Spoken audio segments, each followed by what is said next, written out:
দ্বাদশ বন সমন্বিত ব্রজমণ্ডল। এই যমুনার পশ্চিম পারে আছে 7টা বন, পূর্ব পারে আছে 5টা বন। তো এইটা যে আমরা ভ্রমণ করছি এটাকে বলা হচ্ছে বৃন্দাবন, ঠিক আছে?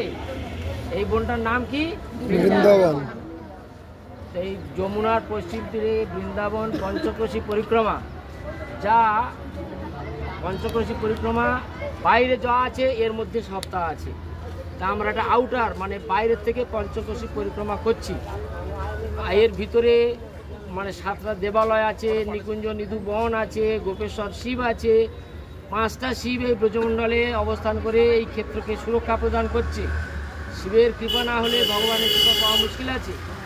এই বৃন্দাবন ধামে, বৃন্দাবনের যে শিব তাকে বলা হয় গোপেশ্বর শিব। তিনি ভগবানের রাসলীলা দর্শন করতে বাঞ্ছা করেছিলেন। তো যাক সে কথা। এখন আমরা যে পঞ্চকোশী বাইরের থেকে পরিক্রমা করছি, এর আগে যে স্থানে ছিল কেশি ঘাট বৃন্দাবনের, এটা হচ্ছে প্রসিদ্ধ ঘাট। কেশি নামক অসুরকে জন্মগ্রহণ করার পরে থেকে তার মামা কংস যমুনার পূর্ব পারে, কংস তাকে হত্যা করার জন্যে ভিন্ন ভিন্ন সময় ভিন্ন ভিন্ন অসুরকে পাঠাতেন। কেশি নামক দৈত্য এখানে এসেছিল। তো সেই কেশি দৈত্য ভগবান যমুনার তটে তাকে হত্যা করেছিল, কেশি অসুরকে।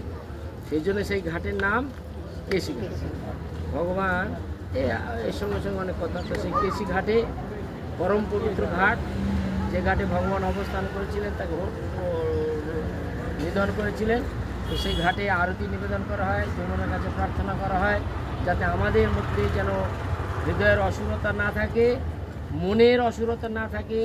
আমাদের মন সবসময় কি নিম্নগামী, সবসময় বাজে চিন্তা করে, বুঝতে পারছেন? ভগবানের সেবা করা বা ভগবানের আরাধনা করার জন্য আমাদের মনটা চায় না, কারণ আমরা এমনই বদ্ধ জীব যে আমরা সবসময় এই জগতে মায়ামুগ্ধ হতে চাই, যেটা আমাদের সবসময় দুঃখ যন্ত্রণা কষ্ট দেবে। তা আমাদের হৃদয়ের অসুবিধা, আমাদের বিশেষ করে বলা হয়েছিল যে জড়জগতে 5 প্রকারের বস্তু আছে, আমরা খুব সেগুলো ভোগ করি। কী করে? আমরা অবিদ্যা, অহংকার, ক্লেশ, ক্রোধ, মাৎসর্য। এই ব্রজমণ্ডল ধামে এসেছি, এটা মাধুর্যমণ্ডিত ধাম।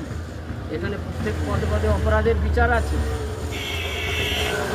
তো সেই বৃন্দাবন ধাম অপ্রাকৃত দিব্য ধাম আমাদেরকে অত্যন্ত সংযত, অত্যন্ত প্রেম ভাব নিয়ে, ভক্তি ভাব নিয়ে আমাদের ভ্রমণ করতে হয়।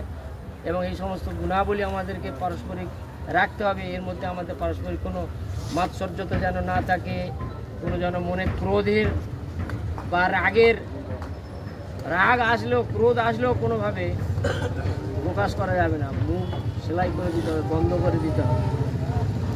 তো এই সমস্ত ব্রজমণ্ডলের দিব্য অপ্রাকৃত ধাম অন্য ধামের মতো নয়।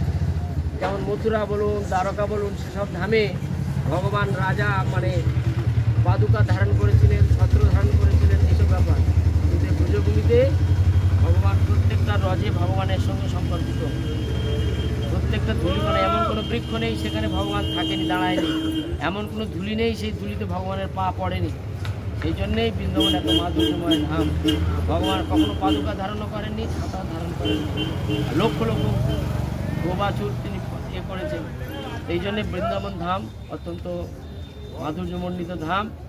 ভগবান আমাদের যদি সেবা ভাব থাকে, আমরা প্রতিনিয়ত গাই সেবা অধিকার দিয়ে করো নিজ দাসী। এখন সেই জায়গা এটা যে সেবা অধিকার, আমাকে সেবা করতে হবে। এখানে যত ভক্ত সেবা করতে পারেন, যত ভগবানের সেবা করতে পারেন, তার শত সহস্র গুণ লাভ ফল পেতে পারেন।